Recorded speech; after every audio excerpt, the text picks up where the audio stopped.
École normale supérieure. Savoir en multimédia. Le XXe siècle est, avec la période des présocratiques, ce qu'on appelle avec un mot allemand très très beau, Sternstunde, l'heure étoile, l'heure étoilée dans notre thème, dans l'histoire des rencontres entre philosophes et poètes, poètes et philosophes, entre poètes et penseurs. Nous revenons presque à l'aurore dont nous avons parlé la première fois. Nombre de grands romanciers et poètes se passionnent pour la philosophie, même hautement théorique. Bloch, Hermann Bloch, pratique l'esthétique et la théorie politique. Musil est, je cite, l'un des penseurs les plus avisés en épistémologie, en philosophie des sciences. Je cite Jacques Bouvresse, le grand penseur wittgensteinien français, qui lui consacre un livre admirable. Nous verrons René Char à sa famille, je cite à nouveau ma famille de philosophes, d'Héraclite à Heidegger. Dans le monde anglo-saxon, Wallace Stevens est un poète philosophe dans la famille de Lucrèce. Comment départir? Pourquoi départir? Philosophie et littérature, pensée et fiction, chez Camus, chez Sartre. Certains romanciers choisissent des philosophes comme protagonistes de leur narration, comme personnages principaux. Il y a toute une mythologie, maintenant très riche, autour du personnage et de la biographie de Wittgenstein. Pièces, romans, poèmes. C'est déjà d'une très grande richesse. Par exemple, chez Ingeborg Bachmann.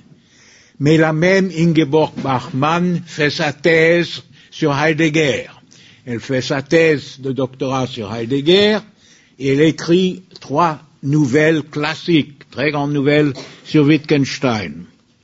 Il y a le Wittgenstein de Thomas Bernard et de la romancière anglaise qui enseigne la philosophie. Pas oublier, Iris Murdoch est professeure de philosophie en étant la principale romancière de son moment en Angleterre et en partie en Amérique. À leur tour, les philosophes, même les formalistes, se révèlent écrivains, stylistes, parfois marquants. Il y a un langage Wittgenstein à partir du Tractatus, un retour à l'aphorisme, à la parataxe héraclitienne. Martin Heidegger, nous le verrons, est après Luther, le rénovateur, le géant dans l'évolution de la langue allemande. Comment classer l'inceste, si j'ose dire, entre poétique et analyse, par exemple chez Lévinas ou Blanchot? Où situer Canetti? Canetti, un des maîtres du roman ou de la fable moderne, et en même temps, vous le savez, politologue, philosophe de la sociologie de tout premier rang. Quels sont les motifs, les pulsions qui provoquent ces affinités, voire intimités affectives?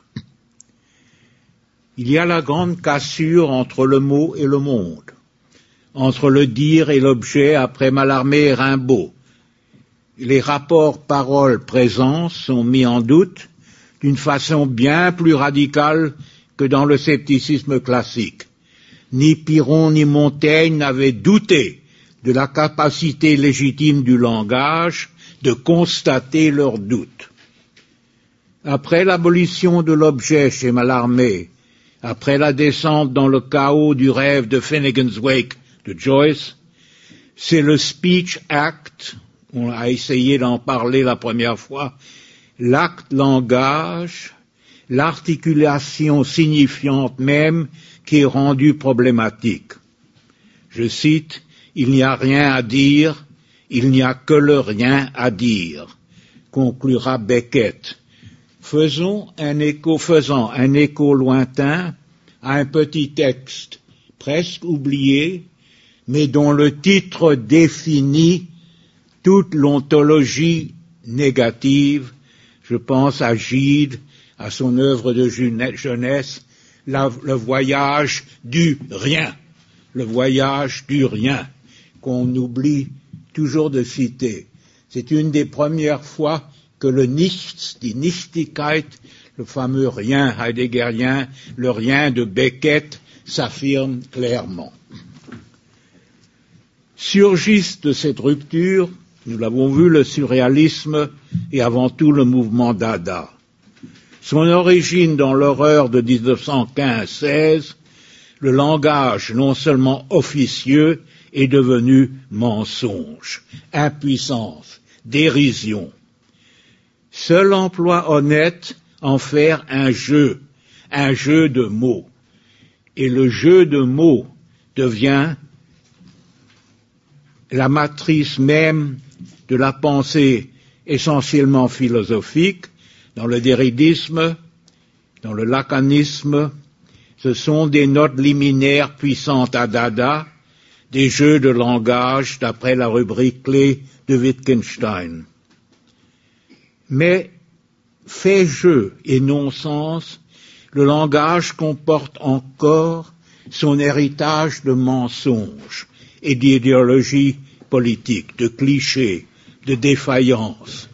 D'où le mot-clé chez Blanchot, désastre, le désastre de tout constat devant l'inhumain.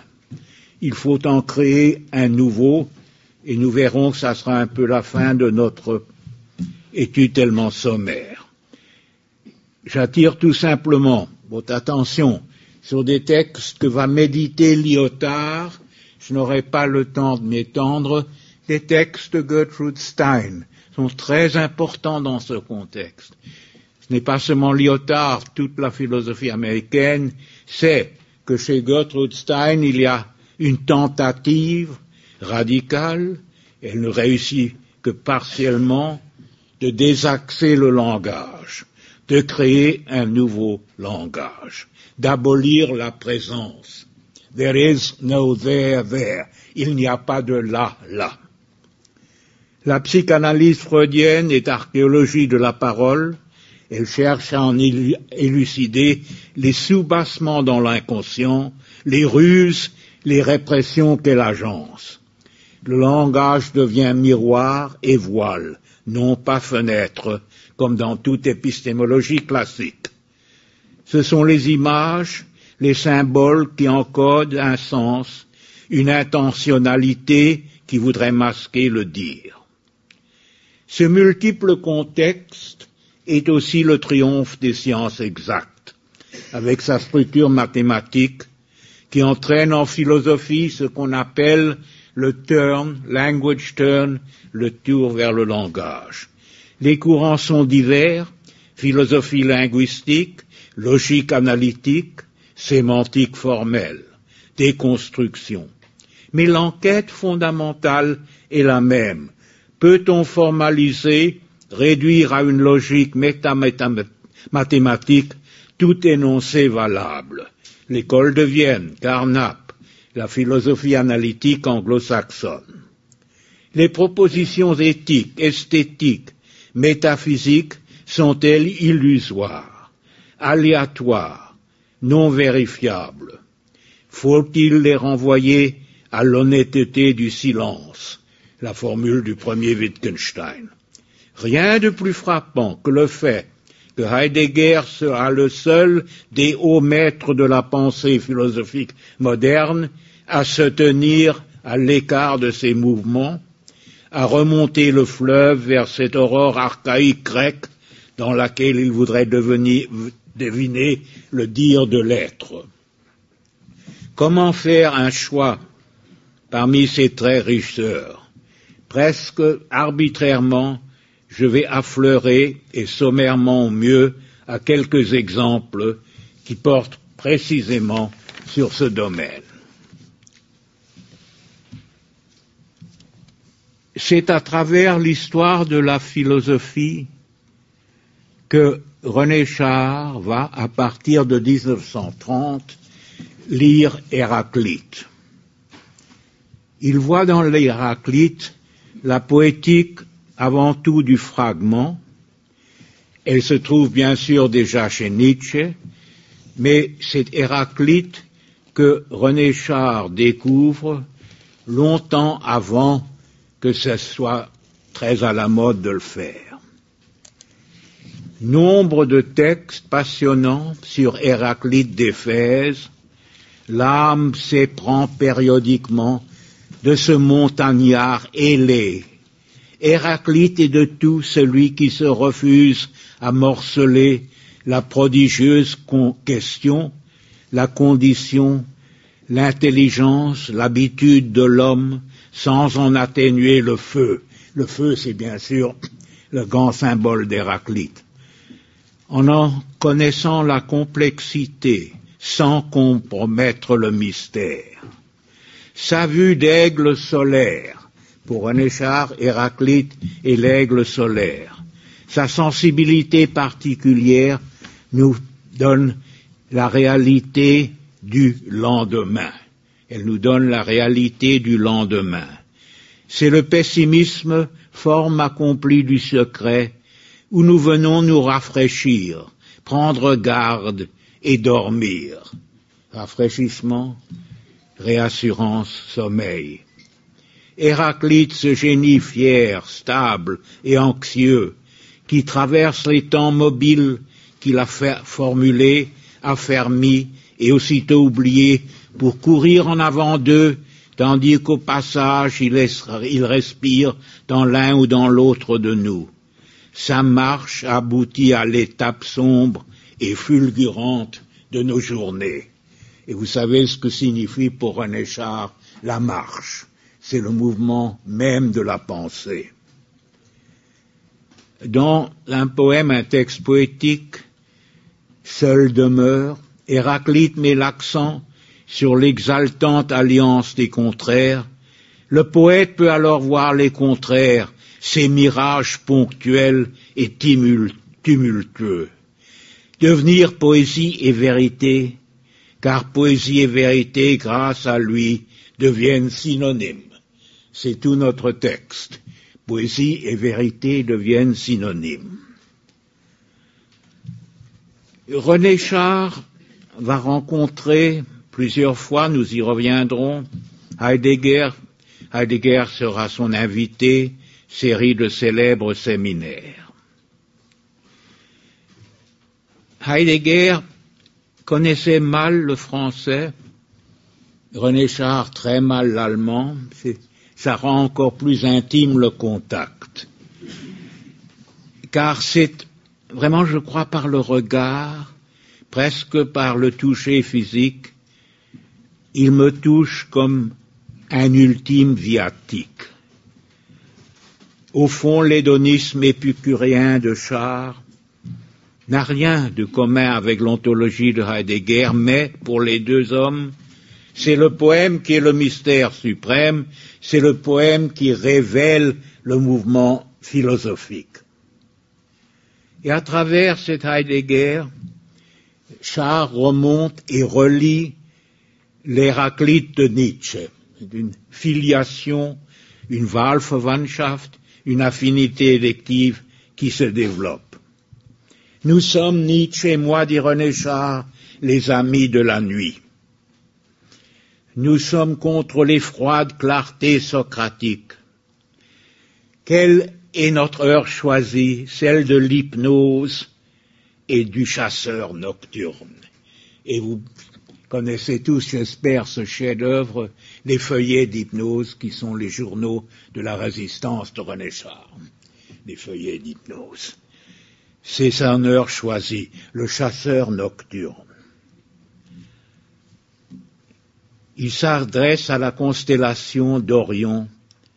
Il voit dans les étoiles un élitisme anarchique, non pas un surhomme dans un sens politique, mais un chasseur de la nuit qui s'oriente d'après les étoiles. une sorte d'activisme pessimiste. Mais finalement, tout à la fin de sa vie, Charles se demande quel de nous deux, le philosophe ou le poète, habite plus haut. Et en fin de compte, c'est le poète qu'il choisit. Il y a une mystérieuse invocation de Nietzsche poète. Et il a parfaitement raison. On peut lire Nietzsche en tant que poète, on peut lire avant tout, on peut lire la fin de Zarathustra, le poème suprême de la nuit. Que dit Charles de ce poème? L'étoile de l'Iode brûle sa vue. L'étoile de l'Iode brûle sa vue. Le philosophe est en départ éternel, le poète peut retourner à la poésie au dithyrambe. Mieux, le philosophe est la charrue, dit-il, qui prépare la terre au semail poétique. La charrue est essentielle, mais c'est finalement la semaille qui vient du poète. Et n'oubliez jamais les trois séjours de Heidegger au Thor avec René Char, avec Beaufray, avec un petit groupe d'amis dont le dernier remonte à l'été 1969. Revenons de l'autre côté. Un grand philosophe qui va lire de la littérature. Merleau-Ponty est un lecteur tout à fait remarquable. Ce n'est que maintenant que nous avons les derniers cours, les cours de 1958-59, au Collège de France et en Sorbonne. Il commence par Mallarmé, qui rend au langage l'éclat de son mutisme retranché de la positivité du monde. Il parle de Rimbaud qui dépasse toute corrélation, signification, et au contraire qui entre sans réserve dans une unité prélogique en réveillant ses connexions et ses résonances sauvages, en laissant vivre le langage comme chose du monde, grappe de mots, comme il y a grappe de couleurs et de qualité. Grappe de mots, comme il y a grappe de couleurs et de qualité. Reprise de ce motif, nous dit Merleau-Ponty, dans le surréalisme, qui est destruction, mais aussi sacralisation de la littérature. Et il cite avec bonheur, et il note que c'est pour lui une citation décisive, les mots font l'amour, qui vient de Breton. Les mots font l'amour. Et il cite encore de Breton que la vérité va surgir d'une bouche d'ombre, d'une bouche d'ombre.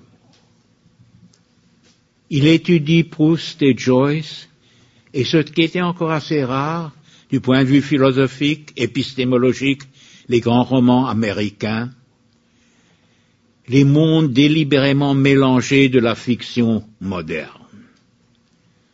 Proust le fascine. Merleau-Ponty est un proustien passionné. Je cite chez Proust, non pas tout est mensonge, mais vérité dans le mensonge, impossibilité dans un même récit de lier ensemble le faux et le vrai. Pour Joyce, pour Merleau-Ponty, la brume du monologue intérieur, percée par l'irruption des autres. Et même Hemingway lui semble de grande importance pour les philosophes, car chez Hemingway, je cite, paroles sans commentaire, faisant surgir au plus haut point l'angoisse, et donc voisinant sans contradiction avec l'onirisme libre. En marge, il y a une petite note que je trouve éblouissante. Il pense au rythme des grands romanciers, et note tout d'un coup, musique art des fiançailles perpétuelles. Ça, c'est de la très grande poésie. C'est de la poésie de plus grande envergure. Musique, art des fiançailles perpétuelles. Il va entreprendre, dans un cours sur l'ontologie cartésienne et l'ontologie d'aujourd'hui, de 1960-61, un examen en règle de 3 écrivains français, Proust, Claudel et Claude Simon. Littérature comme dévoilement du visible, parole des choses. Les idées musicales, je cite chez Proust, leur surface est obscure mais résistante. Le monde sensible devient hiéroglyphe et la parole de l'écrivain est la conquête de ces choses paroles, de ce qu'elles veulent dire. Le passé perdu, mais étrange résurrection par le moyen de la parole qui est pyramide de simultanéité. Proust, c'est la pyramide de la simultanéité. Il découvre, avec beaucoup de précaution, ça pose des gros problèmes idéologiques à Merleau-Ponty, il découvre l'immensité de Claudel. Et il la découvre à travers Jean Wahl. Ce sont des essais sur Claudel de Jean Wahl qui donnent à Merleau-Ponty le courage, peut-être l'énergie de se plonger dans Claudel. Et ce n'est pas du tout évident. C'est Claudel qui lui enseigne que le temps est devenu extase. Le temps est devenu extase.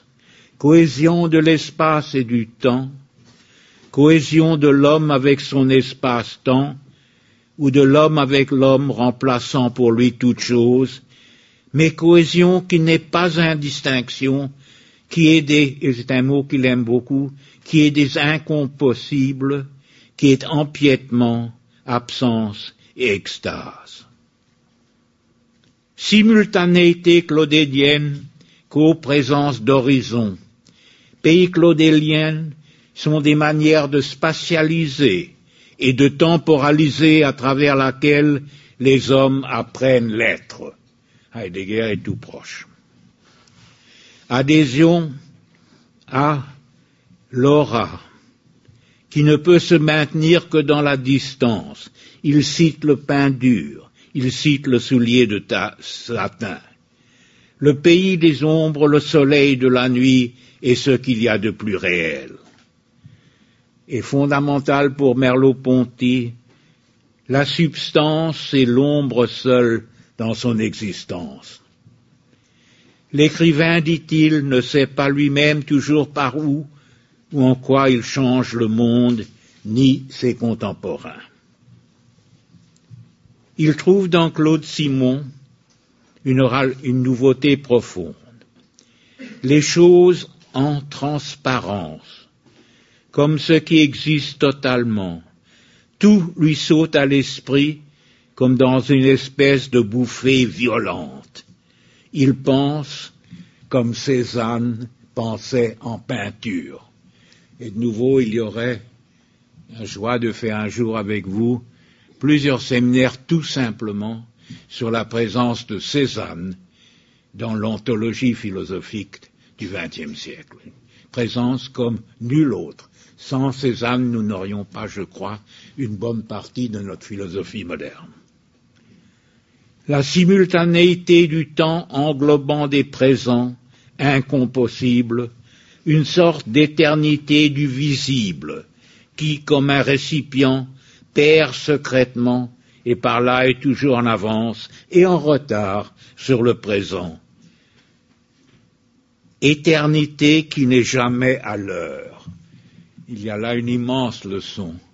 La philosophie doit nous enseigner une éternité qui n'est jamais à l'heure. Pour nous, nos vies sont monstrueuses par le à l'heure. Non, dans l'éternité, comme il l'aperçoit à travers un Cézanne, à travers les grands poètes et romanciers, jamais à l'heure. L'espace est le rapport de notre chair et de la chair du monde, où les corps se surimpriment l'un sur l'autre. Ne jamais, je cite, se rassasier de cette somptueuse magnificence du monde, pourvu que l'on parvint à en être conscient.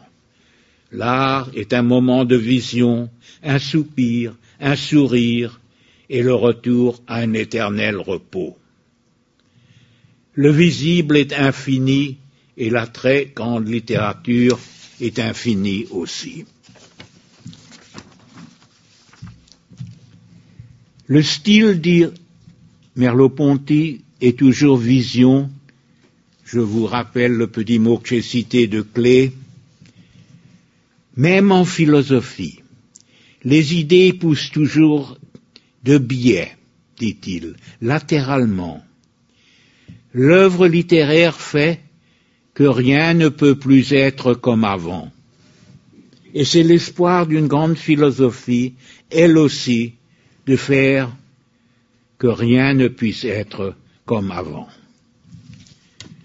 L'un des regrets qu'on a devant la brièveté nécessaire mais généreuse de votre invitation, c'est de ne pas pouvoir toucher à certains thèmes que j'aurais beaucoup aimé discuter avec vous. Alors ceci est une note liminaire de regret, de salut, d'avenir. Les érudits, et ce sont des gens très utiles parfois, les érudits et les ordinateurs viennent de nous dire il y a 168 philosophes nommés par Borges. 168 philosophes différents. C'est idiot comme statistique, mais c'est merveilleux. C'est quelque chose, 168 philosophes, c'est déjà un dictionnaire.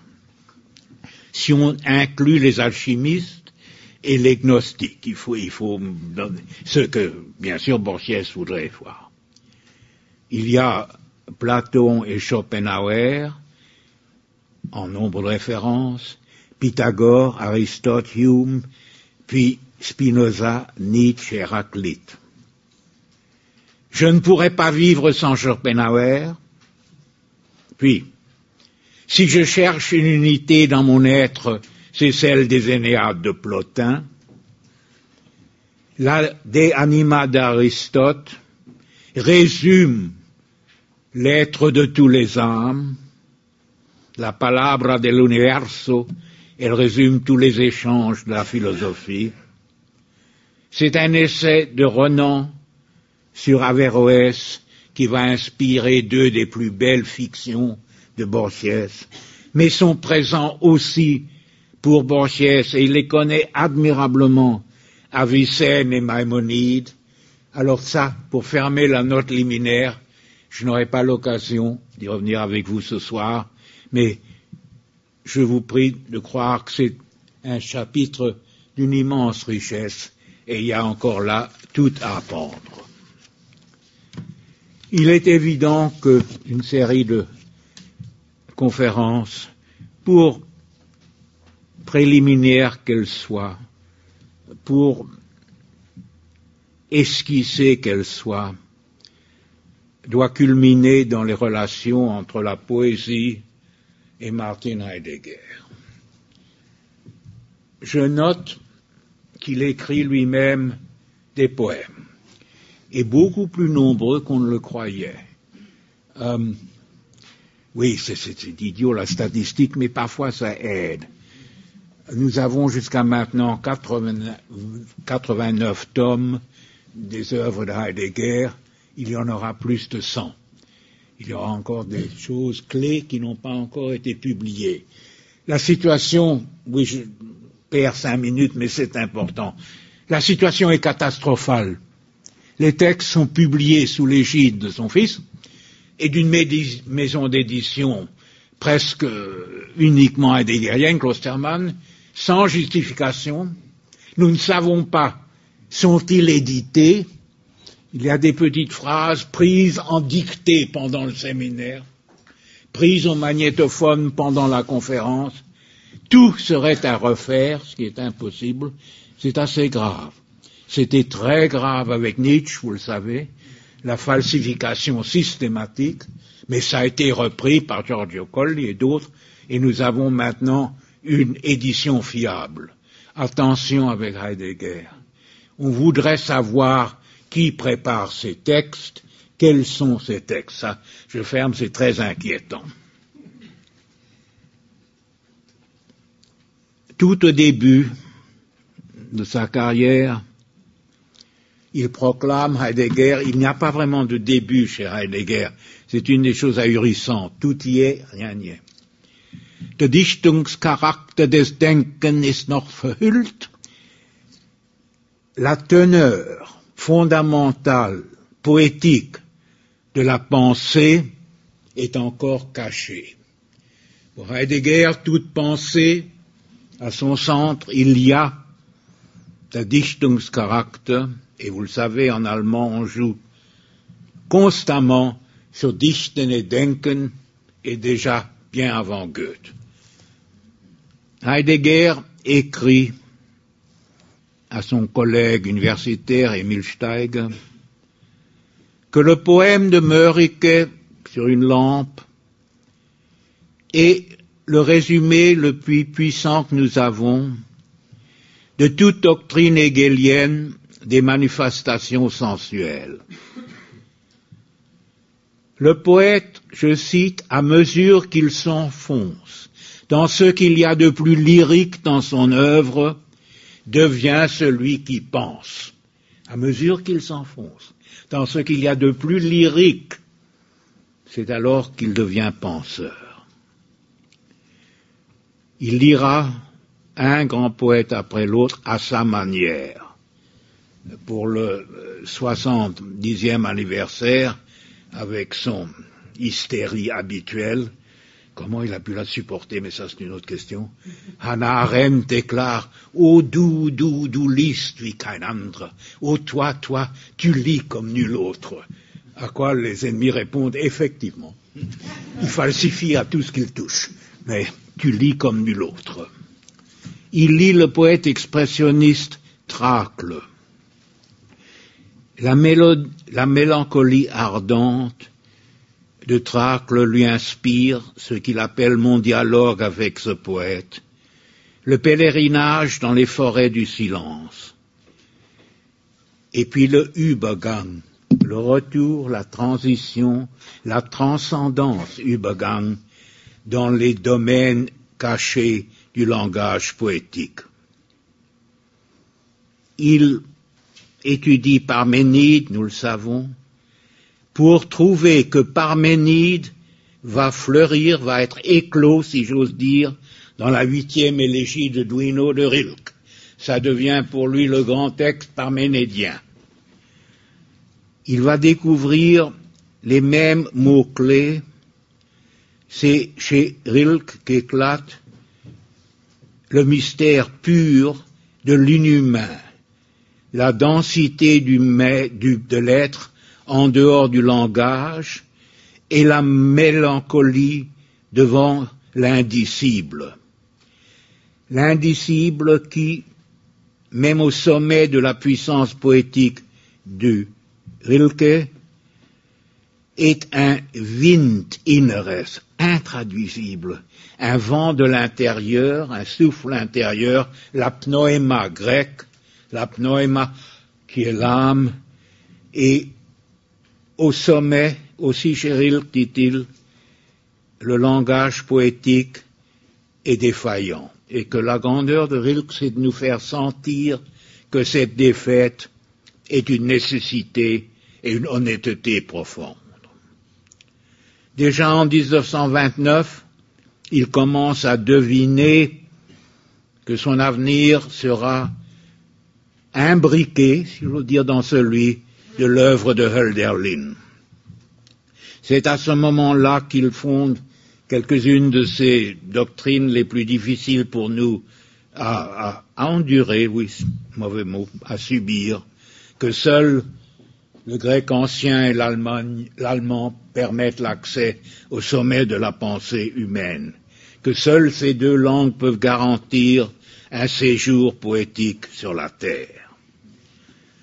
l'étude de Hölderlin, un cours après l'autre, un long commentaire après l'autre.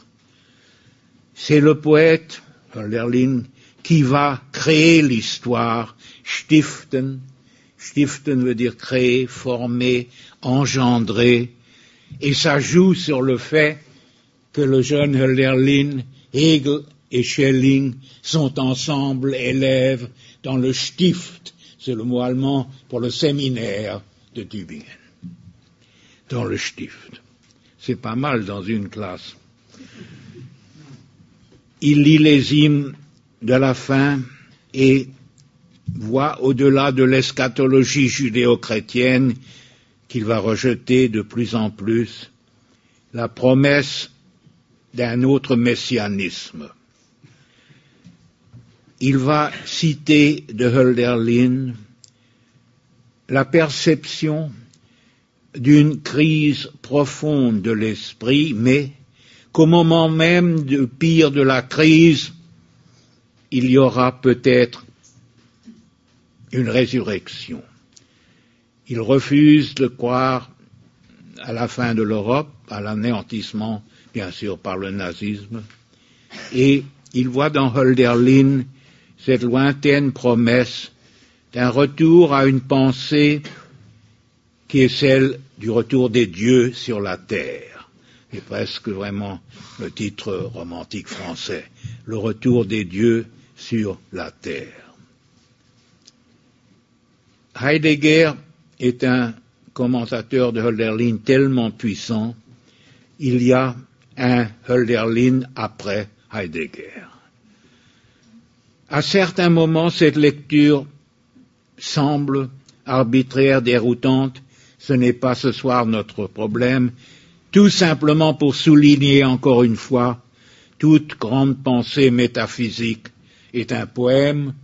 Plus modestement, c'est Alain, vous vous souvenez, je l'ai cité au début, la même chose, toute pensée commence par un poème, c'est exactement aussi Heidegger.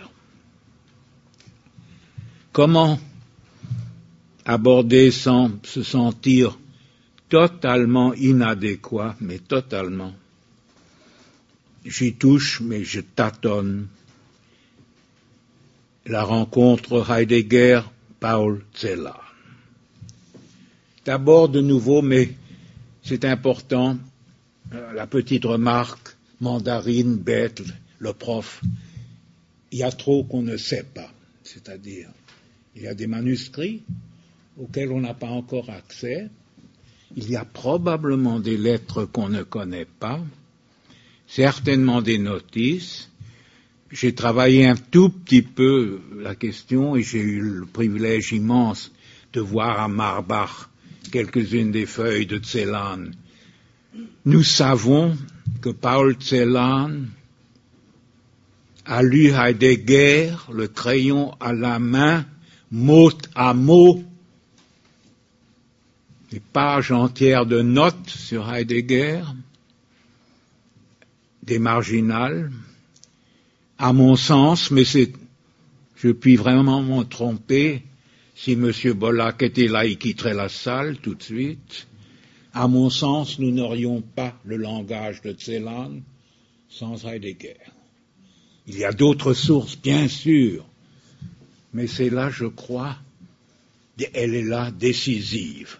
Et il y a une fois, il va créer un mot, Heidegengerisch gehe ich, je marche le long des fossés et du champ, mais c'est bien sûr Heidegengerisch. Le mot Heidegger est dans ce néologisme.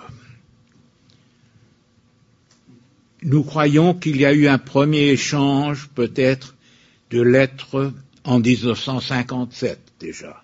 Ce n'est pas certain. 2 rencontres 10 ans plus tard,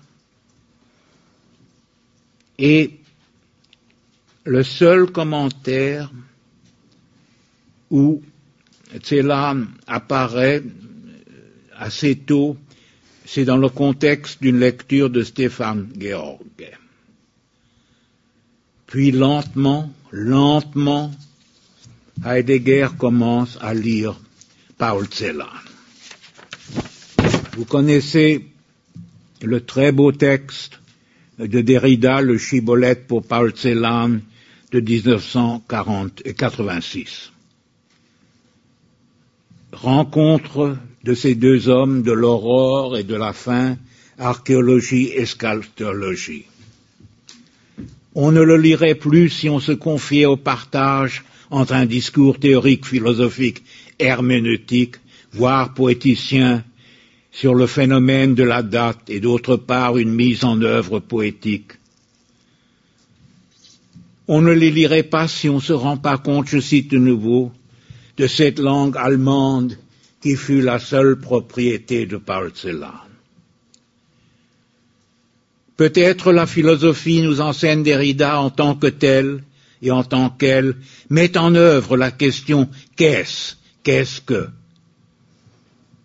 N'a-t-elle rien d'essentiel à dire sur ce qui date de Celan, sur ce que Celan va nous dire ou fait, de ce qui pourrait à son tour dire quelque chose peut-être de la philosophie?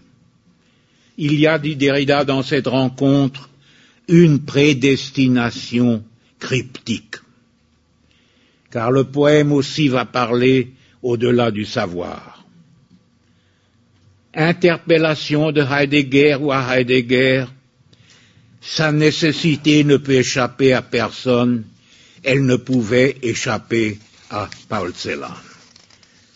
C'est un très très beau texte et maintenant vient le problème même de la rencontre. Heidegger ne se laissait pas déranger. On n'osait même pas lui dire qu'il venait à Fribourg faire des présentations. Il ne venait pas. Il vient assister aux lectures de poèmes de Paul Celan. Un geste immense. Nous avons la photographie Heidegger au premier rang. Et là, vraiment, je me demande si Dieu n'est pas Kafka, car Heidegger porte le petit képi noir qui est à la fois un yarmulke et son étrange petit képi, assis avec ce petit couvre-chef noir au premier rang, les fameux, le regard sur Celan, les yeux. Déjà après cette première soirée, il aurait dit à Zygmunt Bauman, cet homme est mortellement malade. Il l'aurait vu immédiatement.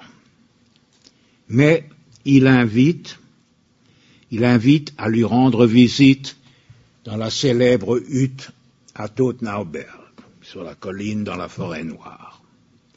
Et immédiatement, Celan accepte. Celan, dont la sensibilité pour tout ce qui touchait au nazisme et à la Shoah était telle qu'un seul mot imprudent, une seule remarque frivole, un seul à côté mal réfléchi, entraînait une rupture immédiate. On ne revoyait pas Celan. Il quittait la chambre, il quittait la... Et Celan, qui était parfaitement au courant de la question Heidegger, accepte tout de suite. La poésie accepte de venir chez la plus grande philosophie.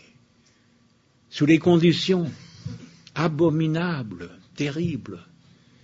Il savait que Heidegger avait été engagé dans le nazisme à beaucoup de niveaux complexes, c'est pas simple. Il savait ce que Heidegger pensait de la primauté absolue de la langue allemande, du fait que cette langue était sacrée. Pour Celan, c'est la langue de ceux qui ont tué sa mère et son père, qui ont massacré son peuple. Toute sa vie, Celan est torturé par la conscience d'avoir à écrire dans cette langue qui est la langue des assassins. De contribuer à la littérature allemande, peut-être ses plus grandes pages, parmi ses plus grandes pages qui se comparent pleinement à Hölderlin et à Rilke, lui, Paul Celan, Paul Amschel, l'enfant d'Auschwitz. Il vient tout de suite. Il arrive à la hutte le 24 juillet 1967. Deuxième visite, le lendemain. Qu'est-ce qui s'est passé? Je ne veux vraiment pas faire du mauvais théâtre, je déteste ça. Mais on voudrait savoir qu'est-ce qui s'est passé. Version officielle, pendant des années, publiée, longue promenade, sans parole. Nous savons que Heidegger avait cette puissance terrible, presque sadique, de pouvoir se taire des heures entières devant son interlocuteur désespéré. C'était une de ses armes aussi avec ses étudiants. Longue promenade sur les chemins boueux, im Hochmoor, nous reviendrons à ce mot, sans une parole. Ça, c'était la version officielle, d'où déception amère de Paul Celan, qu'il va exprimer dans son fameux poème Todtnauberg, pas encore lu. Puis tout d'un coup, meurt à Zurich un intime de Paul Celan, un homme super, Paul Wurm, un penseur et journaliste suisse, et parmi les lettres, une lettre de Celan, presque immédiatement après la visite, tu seras heureux de savoir, je cite, ça s'est très bien passé. Es hat sich sehr gut abgespielt. Ça s'est très bien passé. J'ai essayé de faire un commentaire sur cette lettre que la Zürcher Zeitung a généreusement publiée. Il y aurait l'hypothèse, Celan est déjà très près de la fin. Et quel était l'état d'esprit, c'est d'une vulgarité ce que je suis en train, j'ose même pas essayer de deviner, est-ce qu'il y avait dans cet homme déjà une Umnachtung comme celle de Hölderlin, le nuité qui lui permettait à la fois d'être le Paul Celan amèrement déçu du grand poème et le Paul Celan qui avait trouvé que ça s'était très bien passé. Heidegger a refusé tout commentaire sur la visite. Jamais un mot. Il y a eu ceux qui lui ont écrit, qui ont essayé de lui poser la question. Discrétion, silence total. Alors qu'avons-nous? Nous avons un des très grands poèmes dans la littérature européenne, mondiale. Je vais citer avec reconnaissance, mais en corrigeant, une version de Dubouchet, qui est très belle mais imparfaite. Elle est vraiment curieuse. Il y a des erreurs élémentaires dans l'allemand, dans sa traduction. Je ne cite qu'une partie. Dans la hutte, c'est une petite hutte de montagne, et il y a une fontaine, et il y a un pilier en pierre avec une étoile. Presque une étoile de David, c'est effrayant. Il y a une étoile en pierre. Là, dans le livre, Heidegger, parfois, faisait le grand compliment à un visiteur de lui demander d'inscrire dans un livre de visiteur, livre d'or, dirions-nous. Il a demandé à Paul Celan d'écrire quelque chose dans ce livre. Dans la hutte, là, dans le livre, les noms de qui relevés avant le mien. Effectivement, il y avait quelques grandes signatures allemandes. Il y avait par exemple Ernst Jünger, mais et j'en passe. Pour Celan, et Celan accepte de mettre son nom dans ce livre. Là, dans le livre, les lignes inscrites sur la tente, aujourd'hui, de qui méditera à venir en deux mots, incessamment, en deux mots, incessamment venir, un mot du cœur. Dit in dies Buch geschriebene Zeile von einer Hoffnung, heute auf eines Denkenden kommendes Wort im Herzen. Un mot pas du cœur, un mot dans le cœur, eine Hoffnung, un espoir, qu'il y aura un mot denkend et kommend, un mot qui pense et un mot qui vient, et là il faudrait, le beau mot français nous l'avons, advient, c'est exactement ça que dirait Celan, venir à nous, un mot qui vient vers nous, à nous, advenir, et un mot qui sera un mot pensant, car Heidegger est le plus grand penseur. Celan ne demande pas un mot lyrique, un mot chanté, un mot denkend, pensant. Le mot, vous le savez, n'est pas venu. Le mot n'est pas venu, et quel mot aurait-ce pu être? Celan était beaucoup trop courtois au-delà de la courtoisie.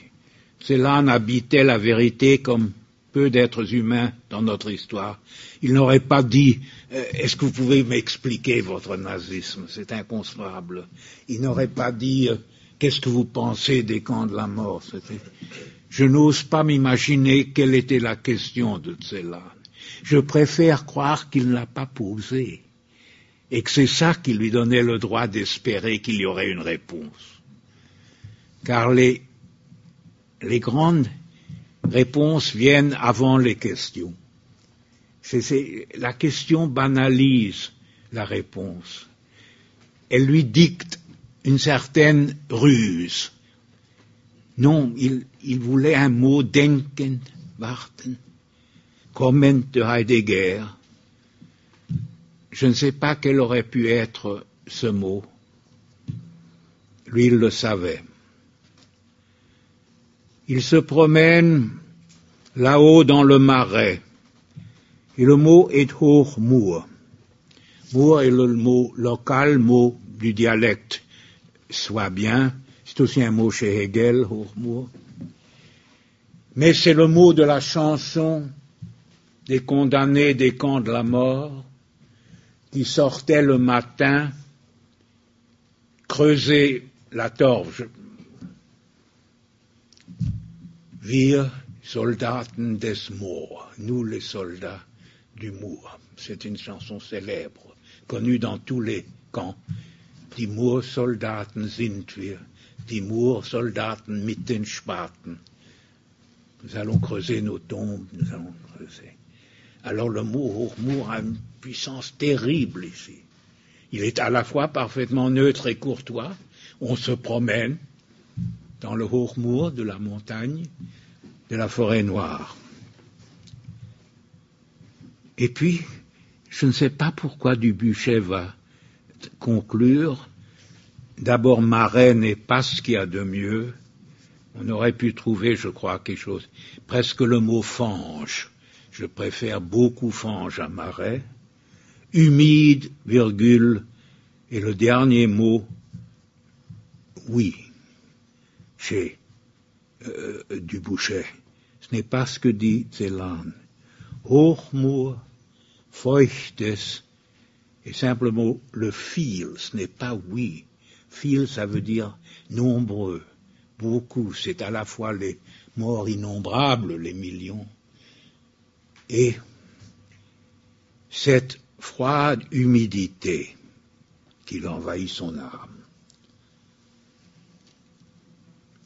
Ce n'est pas bien longtemps après, vous le savez, qu'il va se suicider dans une confrontation avec la poésie qui frôle le mystère final. Il va entrer dans la Seine, il va se noyer à côté du pilier d'où l'on voit les fenêtres de l'appartement où la grande poétesse russe, Svetaeva, qui l'avait traduit, a passé sa dernière nuit avant de retourner en Union soviétique à sa mort. On tuera sa fille, on tuera son ex-mari, et elle va se pendre affamée par la KGB. C'était sa dernière nuit de liberté, sa dernière nuit à Paris. Mais c'est aussi le pont d'Apollinaire.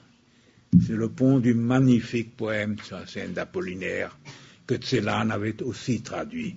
Alors, triangulation, Akhmatova, Tsvetaeva, Apollinaire, Celan, dans le moment de la mort. Heidegger a refusé de commenter cette mort, mais continue, nous le savons, à lire Paul Celan.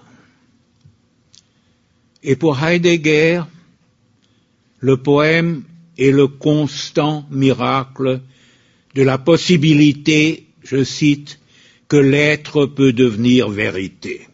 Que l'être peut devenir vérité. Il n'y a pas d'autre forme. Il y a des grands textes de prose philosophique. Et il écrit, c'est peut-être la seule vengeance, mais il ne permettrait pas ce mot, la seule réparation de Celan. Les poèmes de Heidegger sont très mauvais. C'est son seul, peut-être, n'est pas poète qui veut. Il écrit des poèmes d'amour, très curieux, et très tardifs même. Il en avait écrit à Hannah au début de leur liaison, et il revient à des poèmes d'amour. Il n'est pas poète, mais il est lecteur incomparable de poésie. Cette synthèse, comme Derrida nous le dit, cette symbiose de la métaphysique, de l'ontologie et de la poésie, cette prédestination cryptique, il y a là, dit-il, des secrets en retrait, à jamais soustraits à l'exhumation herméneutique. Il a bien sûr raison. Exhumation est un mot très laid. On déterre les morts. L'herméneutique, la critique, est en partie un déterrement des morts. Elle est, et il cite le titre de Freud, analyse interminable. Car le poème va toujours parler au-delà de tout savoir. Mais il y a des possibilités d'herméneutique philosophique aussi bien que de la poétique formelle. Interpellation de l'homme à l'homme, interpellation du grand penseur au poète suprême. Heidegger était pour René Char, et certainement pour Paul Celan, une autre sorte de sage. Une autre sorte de sage. C'est une citation de Char. Il était une autre sorte de sage.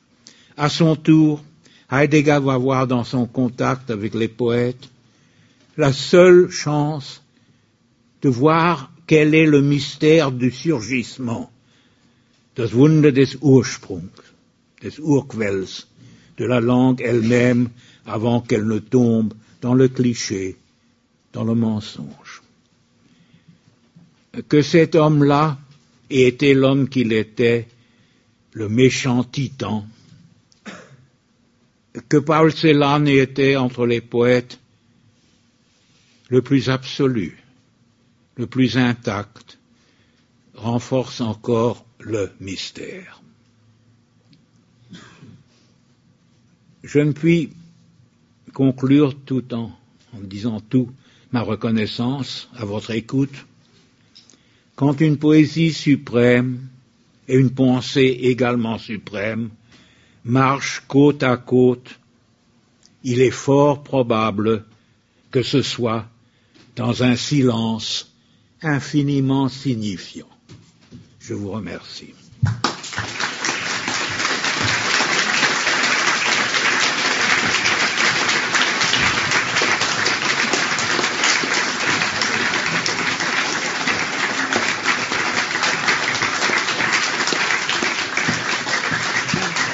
Oui, bien sûr. Merci beaucoup. Y a-t-il des questions? Je suppose qu'il y en a. Qui veut poser une question? Objection. Oui, protestation. Correction.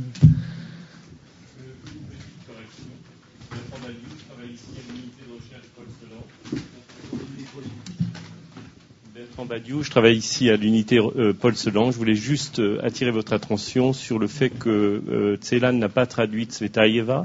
Il en avait l'intention. On a quelques bribes de 4-5 vers. Il y a exactement 2 mois, j'ai retrouvé un volume annoté par Celan avec 4 petits fragments de traduction de Tsvetaeva à côté, chez le libraire d'à côté, donc un petit signe vers elle. Donc vous avez un peu raison, mais pas complètement. Et l'autre point, ça concerne Apollinaire. Celan n'a pas traduit le pont Mirabeau. Il s'est essayé à... Je me suis mal exprimé, mais il a traduit de l'Apollinaire. Ah, voilà. Pardon, voilà, c'est ce que je voulais dire. Voilà. Mais il ne s'est pas lancé dans ce poème qu'il impressionnait beaucoup, mais il a essayé de traduire la chanson du Mal-aimé. Voilà. Et je veux juste ajouter encore une chose concernant les archives Paul Celan et la question difficile de ce qui concerne Heidegger. Je peux vous garantir, puisque j'ai des fonctions de chercheur, mais j'ai aussi des fonctions de gestionnaire de l'œuvre de Paul Celan, du fonds à Marbach. Je peux vous garantir qu'à l'heure actuelle, il n'y a pas une seule phrase inconnue concernant cette relation. Je me suis employé à faire tout publier. Encore récemment, dans notre édition de la correspondance Parman, vous verrez en note des fragments de lettres qui concernent Heidegger, entre autres des lettres à Güntonesque. Et donc, aujourd'hui, du côté des archives Celan, il n'y a aucun élément inconnu. Et vous parliez de ce juif crayon en main qui écrit un autre livre. Vous avez découvert les 1000 annotations de Celan dans ces livres de Heidegger. Et évidemment, la question que je vous pose et que je nous pose, c'est quel est le Heidegger qu'écrit Celan ?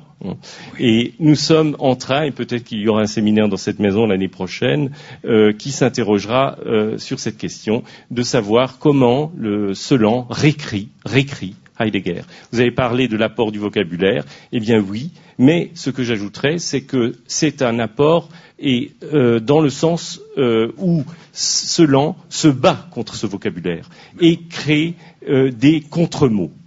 Et le Heideggerisch, bien sûr, est fortement ironique. Heideggerisch, Geis. Ouais, Sans Heidegger, il n'y a pas de ça. Oui, ça, il n'y a pas de doute. Et battre contre, c'est précisément la relation cruciale. Tout à fait. Et là, je suis complètement d'accord et je m'inscris aussi en faux par rapport à la thèse de Bollack. C'est tout à fait clair. Et votre premier point, avec tout respect, non. Il y a beaucoup de lettres encore en Israël, pas encore publiées. Oui, alors, mais pas dans les fonds de Marbach. Non, voilà. Mais qui vont lentement venir à la lumière. Il y a des connaissances en Israël qui n'ont pas jusqu'à maintenant voulu donner leur... Entendu, alors vous m'apprenez des choses, là, je m'en Tout récemment, il y a 2 correspondances, vous le savez, qui ont été publiées. Celle avec la jeune femme... Ilana Shmueli.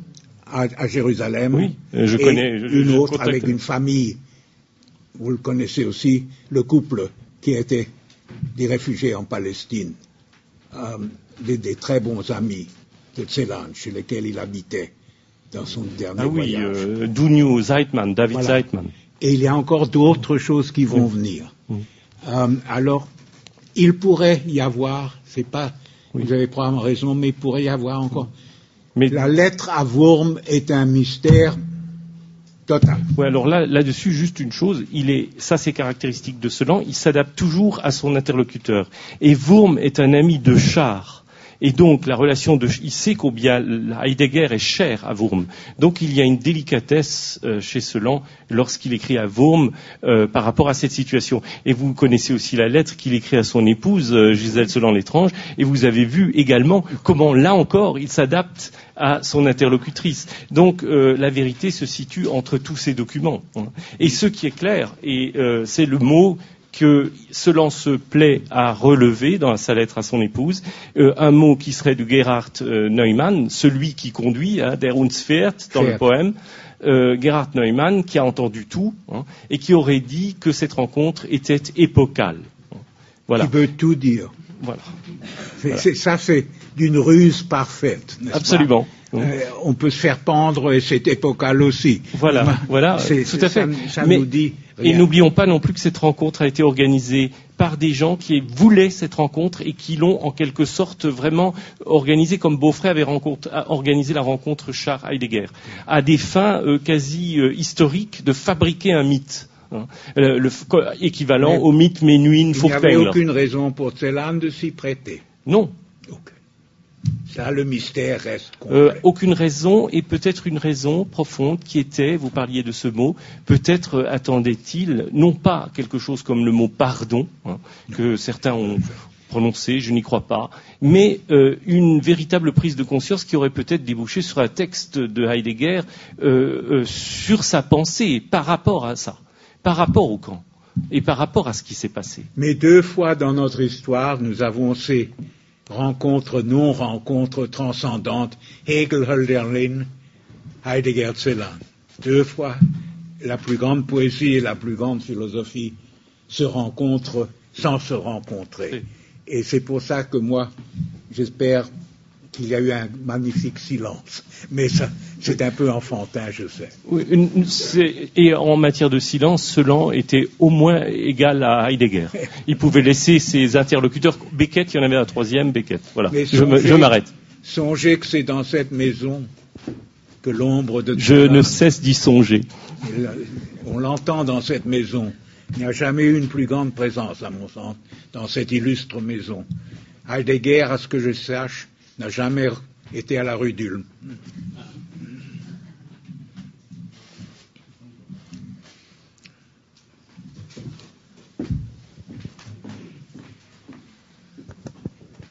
Oui, non, je voudrais juste un peu ajouter à ce que Bertrand a dit sur les archives, etc.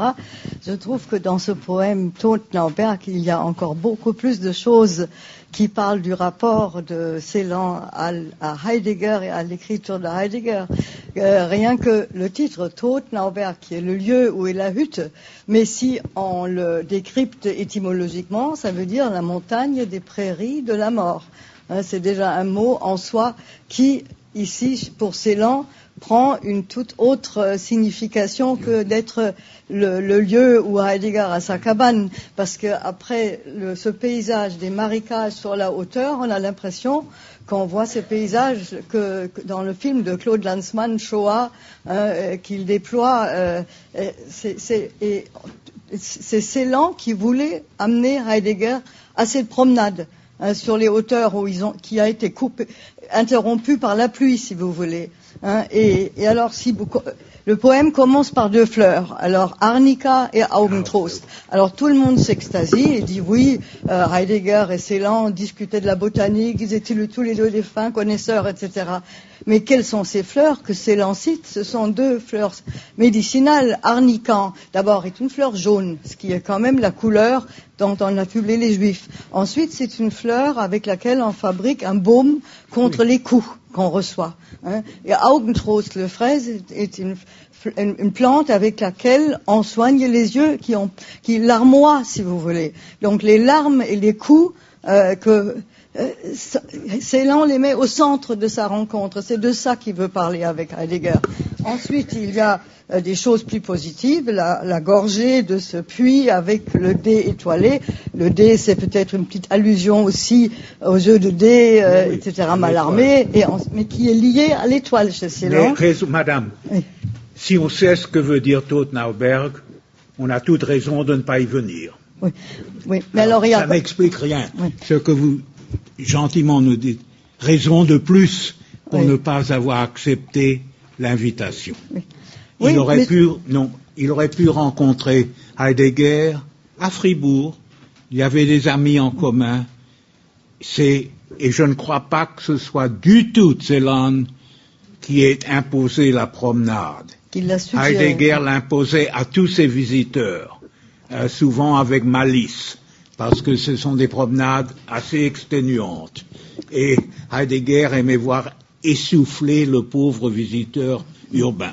Alors, écoutez, je sais très bien qu'il y a beaucoup plus dans le poème. Il y a encore un mot qui est extraordinaire, c'est le mot Waldvasen. Alors, la plupart des gens qui ne connaissent pas Tottenhauberg savent pas que le mot Vasen à Tottenhauberg veut simplement dire la montagne. Il y a plusieurs montagnes et s'appellent Vasen, etc. Mais si vous regardez dans l'étymologie, Vasen, c'est au contraire, c'est une clairière dans la forêt, et c'est souvent le lieu où l'équarrisseur habitait dans les villes anciennes en dehors. Et alors, si vous prenez Wald, Vasen,